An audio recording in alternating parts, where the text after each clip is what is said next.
Fatima felt the cool yellow waters of the river, a sheet of burnished gold in the dying sun glow, flow sluggishly around her. The wet sarong clung to her plump brown figure and accentuated the full breasts and womb of a pregnant woman. The round, high cheekbone face, so typical of the Malays, had been drained of its dark sensuality, and instead an ethereal melancholy in the black oblique eyes gave her the expression of one brooding over some pulsating vision within herself. With a quick toss of her head, she unloosed her black glossy hair and let the wind whisper gently through it. From where she stood, she could neither hear nor see the village obscured by the creepers and trees at the bend of the river. In front of her stretched an unbroken expanse of lalang grass, tall trees, and a bewildering luxuriance of foliage. The languid stillness of the evening was occasionally disturbed by the cry of a lonely waterfowl or the sinister flap of night birds stirring from their sleep. Now and then, a rat divided with a gentle splash into the river, whilst timid, nervous animals rustled their way through the tall grass and creepers. The air was full of the scent of wildflowers and mud and grass. A feeling of loneliness and desolation came over her, as though she had stumbled into a world still in the dawn of creation, when the earth was an oozing swamp in which wallowed a host of hideous monsters. Hence, when she heard the low, vibrant growl of the tiger, it only heightened the illusion until the tiger broke into a dull, angry roar and convinced her that it was not a creature of her imagination. Framed by the lalang and low to the ground were the massive head and shoulders of the tiger, not more than 20 yards from her. The sun imparted a wicked glint to its staring yellow eyes and its ears drawn back warningly. It turned its head and snarled, revealing its red tongue, and the yellow fangs looked like tree stumps. Fatima was hypnotized into a helpless fear by the glaring eyes of the tiger, and the sudden stillness that fell around her numbed her mind. She dared not move or take her eyes away from the watching animal, which too was still as if it had been rendered motionless by the unexpected meeting with a human being.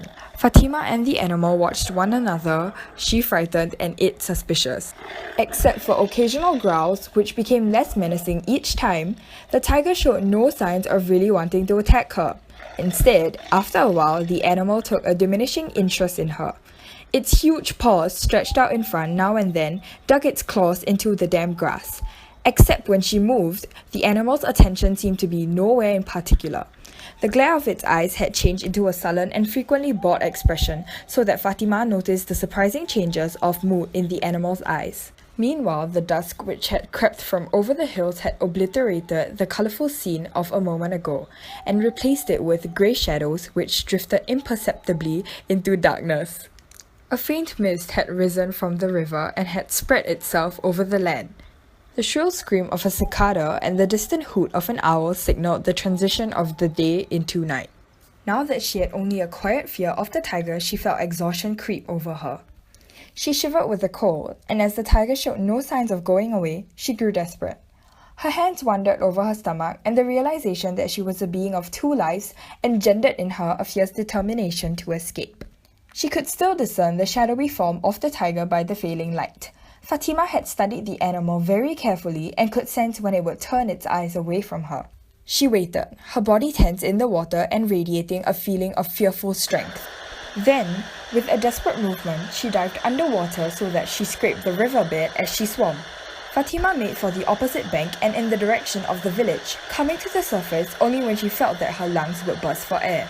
She felt bewildered and lost in the middle of the river, but when she heard the faraway growl, a fear which she had not felt even in the presence of the tiger seized her. She swam frantically towards the shore until she saw the twinkling oil lamps of the village. The village was in a panic by the time Fatima's mother had spread an exaggerated version of the story her daughter had told her. The women, clucking like hens at the sight of a wheeling hawk, gathered the children into their arms and, having bolted their flimsy doors, called out to the men to do something about the marauding tiger. The men rushed around anxious about their cattle and goats, while the old man munched betel nut and demanded what the fuss was all about. Fatima lay exhausted on a straw mat when the village headman and a crowd came to question her as to the whereabouts of the tiger. Fatima's mother proceeded to give a graphic and noisy tale of her daughter's encounter with the hairy one until the headman, with an impatient gesture, commanded the old lady to hold her peace for a while. He then turned to question Fatima. There was impatience in her voice as she answered his questions. For some reason, unlike the anxious villagers around her, she was averse to having the tiger hunted and killed. The headman frowned. Allah! Exclaimed the old lady, wishing to be the center of interest once more. It was the providence of Allah which snatched my daughter away from the jaws of the hairy one. She threw up her skinny brown hands in a gesture of thanks to Allah. The headman shrugged his shoulders. Perhaps it was, he said, but the next time Allah will not be as merciful. A tiger, perhaps by now, drunk with the scent of human flesh, is not a pleasant thing to have roving near our village. For the peace and safety of the women and children, the beast must be hunted down and destroyed without delay.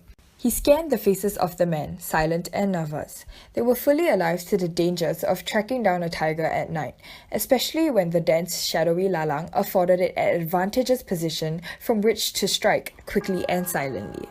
Well, said the headman. The men regarded the floor in silence. The headman's face twitched and he was about to upbraid them for their cowardice when Mahmud, his youthful face afire with excitement, came in with a gun slung across his shoulders. What is this I hear? He asked eagerly. The woman told me that a tiger has attacked our Fatima. Is it true?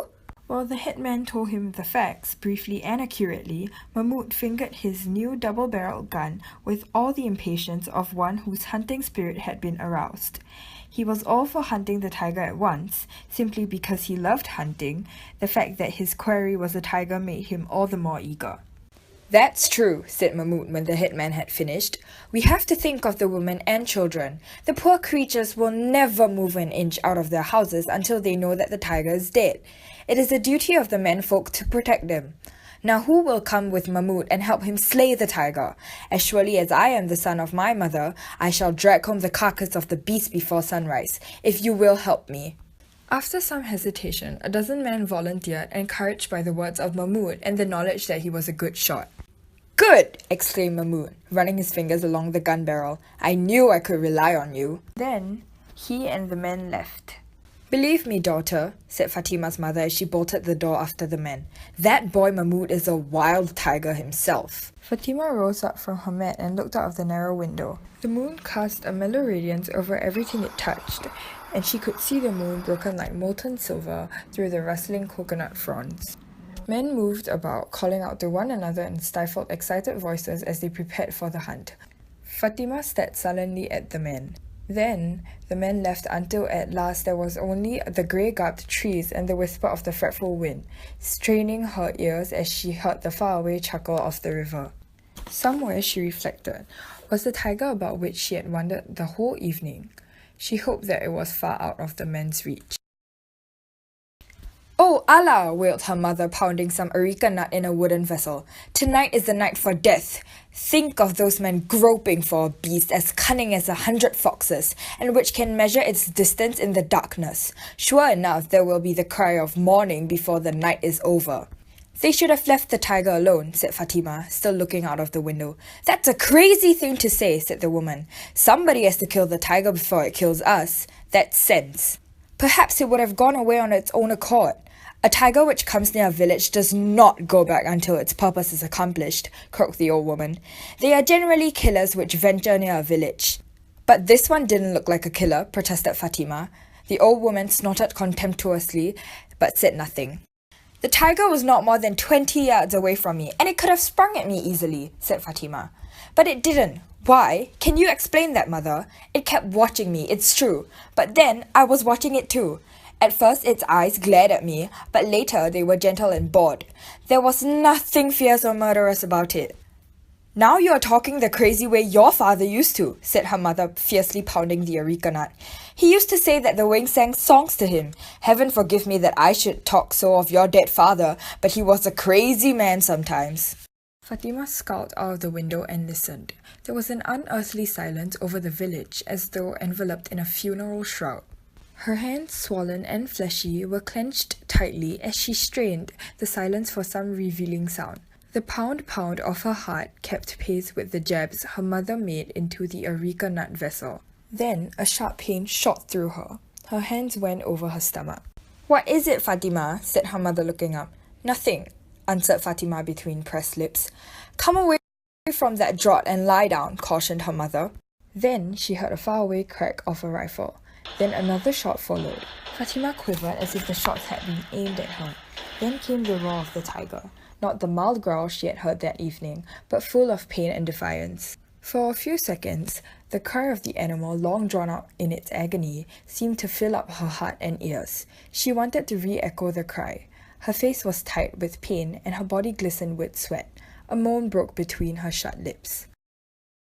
"Alamak, alamak," cried out the old woman. "You look ill. What is it? Come and lie down." "Is it?" "I've got the pains, mother," gasped Fatima. The old woman led the girl towards the mat and made her lie down. "Oi, oi, it's a fine time to have a baby," cried her mother, a little frightened. "You lie down here while I get you some hot water to drink. I'll have to wait till the men return before I go for the midwife. Aye, this is a fine night for a poor old woman." Fatima lay on the mat, her eyes shut, while her mother boiled the water and muttered. "Listen," said the old woman. "The men are returning. I can hear their voices." The air suddenly was filled with the excited voices of men and women outside. The old lady opened the door cautiously and called out to someone. "Hurrah for Mahmud, auntie!" cried a youth rushing in. "He shot the tiger and they've dragged the beast home. It's a big animal. No wonder it put up a good fight before it was killed. After it was shot twice, they had to spear it before it was killed. And then what do you think happened?" Fatima looked attentively at the youth. The old lady turned her tiny shriveled head impatiently towards the youth. "Well, what happened?" "They said," explained the youth, lisping slightly, "that after they had killed the animal, they heard noises. Then by the lights of the hurricane lamps, they saw 3 of the tiniest tiger cubs. Their eyes were scarcely open, and Mahmud says that they could not be more than a few hours old. No wonder the beast fought like one possessed. Mahmud says that he could sell the tiger cubs for a good price." Fatima moaned in pain. The sweat glistened like yellow pearls on her forehead. "Mother!" she cried. The old woman pushed the astonished youth towards the door. "Get the midwife, boy!" she shouted. "Quick! Go! The midwife!" The youth stared, gasped, and then ran for the midwife.